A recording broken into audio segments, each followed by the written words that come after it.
There's lots of ways to export nutrients out of your saltwater aquarium. One of the most popular ones is a Refugium, but now there's a Refugium Reactor. I'm here with Devin from Adaptive Reef. This is an AI branded with an AI blade light on it. Talk me through this thing because it looks really neat. Yeah, like you're saying, there's a lot of ways to get algae out of the tank, and the cool thing with this is this can do pretty much all of them. So the Refugium Reactor, which you could run as a turf scrubber, or if it's a Chaeto style reactor, can be internal in your sump, can be plumbed external. So really slick, universal design. So it kind of lets the reefer decide how they want to run their Refugium, essentially. So I can put this in my sump, submerge it. Absolutely. You can drop it into roughly around the logo is, because all the electronics are just on the lid. Okay. So you're pretty safe with that one. So it's a really slick design.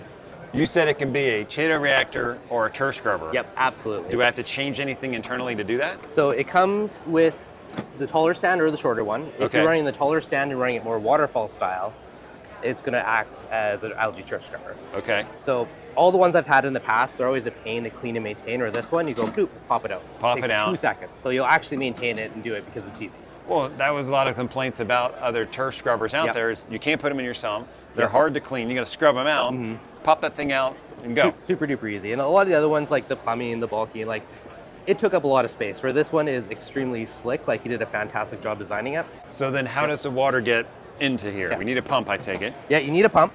So on the bottom, there's normally a barb fitting with a 90 on it. Okay. So you could hook it up to, a small little CJ pump, hook up to a manifold, your return pump, basically anything you want. There's an extremely broad range of flow that can happen through it. So it could be 100 gallons per hour, it could be 1,000 gallons per hour. With the actual head height, it kind of self-regulates it. So it's very adaptable, which is nice. So you don't really have to worry about ball valves and tuning it. You can run it low, high flow, whatever you want. So water comes up, overflows in, falls back down. Yeah, so within the edge cavities of the plate is where all the water builds up, and then water falls back down into it and drains out the bottom. So if we have falling water, isn't that noisy? If it's sitting in your sump, you'll never hear it. You said we can plumb it externally. How would we plumb this thing externally? So there is a bulkhead on the bottom of it. So if it's sitting in your sump, you could just let it drain down. Okay. Or you could glue in a fitting and hook it up to the bulkhead. So this could be sitting beside your sump if you wanted, or on a shelf. Drain it away. Yeah. Okay.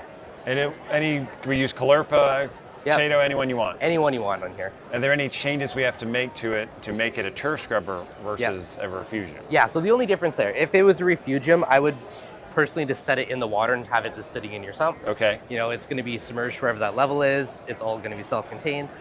If you're running as a turf scrubber, you want it elevated up because you want more of the waterfall style design. Okay. Yeah, so that's where you'd use the taller legs. So either one, but I can just pop this out. I'm easy to clean it. You guys sell spares of these? I can have one that I'm cleaning, one I just drop back in. Yep, absolutely there will be. So Devin, one's on a stand. Yep. This looks a little smaller. There's a large version too? So here's a smaller one. You'll generally say up to about 180 gallons. If you're over 180 gallons, then go for the larger one. So hundreds of gallons. But again, it's a controllable light. So you can always dial it up or down. So they're really extremely flexible. The sheets inside, yes, you can get replacements. They're polycarbonate. I mean, it's going to be pretty hard to break them, but if you wanted to spare, absolutely. So it's durable, and then this is all powered by the AI blade, which we can use with Mobius, MXM, AI, set up whatever kind of schedule you want. You can even run it 24/7, no sweat. Yep. So we can't submerge the light, but it's pretty durable. Yeah, it's splash proof. I mean, I've been running one on my tank for a couple of years in my sump, under the lid, as humid as it gets, and it's been holding up and grows Chaeto like crazy. So definitely inside of here, all the sides are white. It's going to reflect light. It's really designed to grow a ton of algae in here and keep it up your tank. So if Devin Reef Dudes has been running one on his tank for a while, how often does he clean it? No, I don't actually have one yet. Oh, okay. It is coming. It's coming now, though. Now that I've seen them, now I know I need one in my life. But yeah, it's a slick design. He did a fantastic job designing these. And can we get the larger one on a stand? No, it comes with the stand. It comes with the stand? Yep, you got the taller and the shorter stand, so you got options. That is included with the scrubber, with the reactor. I don't have to buy the stand separately. Nope, comes with it, comes with the light, absolutely everything. The only thing you'll need to do is add a pump. A lot of people have manifolds or it's already teed off, so rather than upping the cost on it, just buy your own pump. Yeah, buy your own pump, plug into a manifold, however you want to run it. And grab some algae and you're off at the races. Yep, you're set. Any reason we shouldn't run the light 24/7 for maximum export? Not really. Okay. If your nutrients are too high, I mean, grow them. Turn it off or turn down the intensity, but otherwise it's growing algae. Well, Adaptive Reef is known for making some really slick stuff. Yep. This looks nice. I like the glowing logo. And it all uses AI blade, which is proven Refugium light. I dig it. Exactly. Cool. Pretty Thanks, slick. Devin. Awesome. Thanks so much.